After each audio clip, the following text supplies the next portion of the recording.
Having sight loss is not black and white. 93% of us who are registered blind or partially sighted can see something. My eye condition is glaucoma, and if you imagine in my left eye I have no perception of light at all, so it's completely black.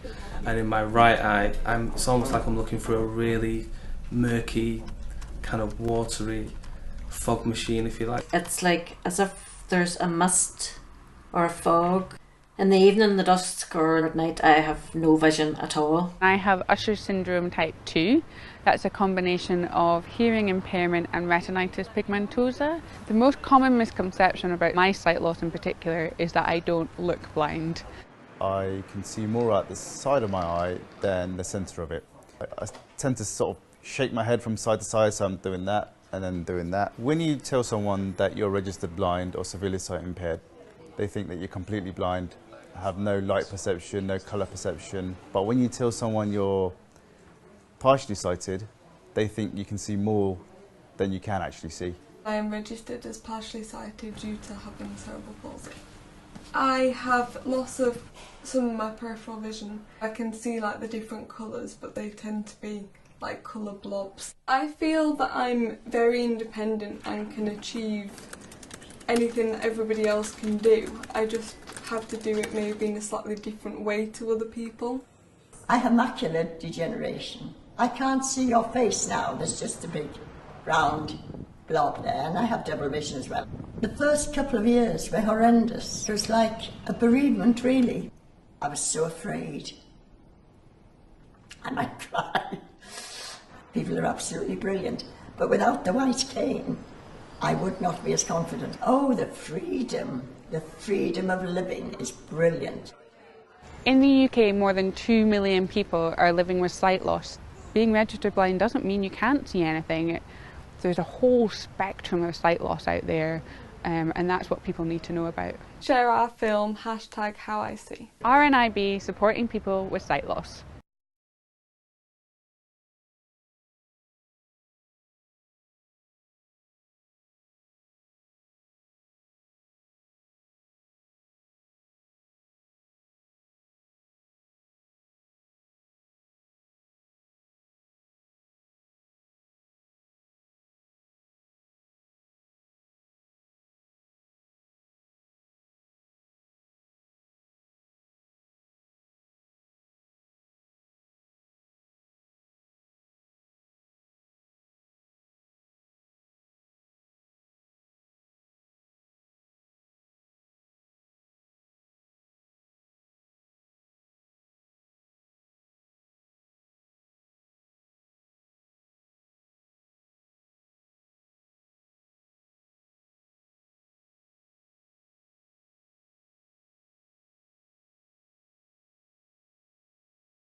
Hi, I'm Sam Little and I love running. However, because I'm registered blind, I can't go running on my own, so I need a guide runner.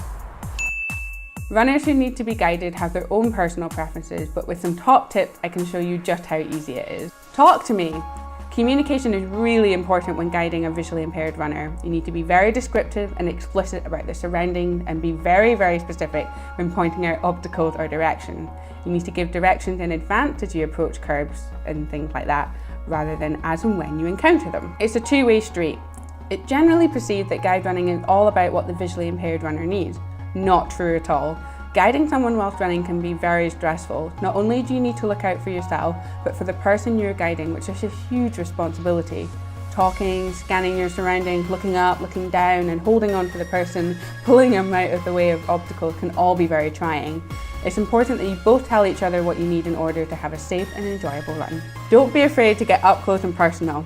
Many people have different preferences, for example, using a black band to join the wrists together. I, on the other hand, prefer the sweaty elbow. When I'm running somewhere that I know really well, I like to run on my own side by side with a guide runner. However, if we encounter traffic or a dog, I need the guide runner to be comfortable with taking my arm or my elbow and guiding me around safely. Follow these 3 steps and you'll have a successful run with Sam.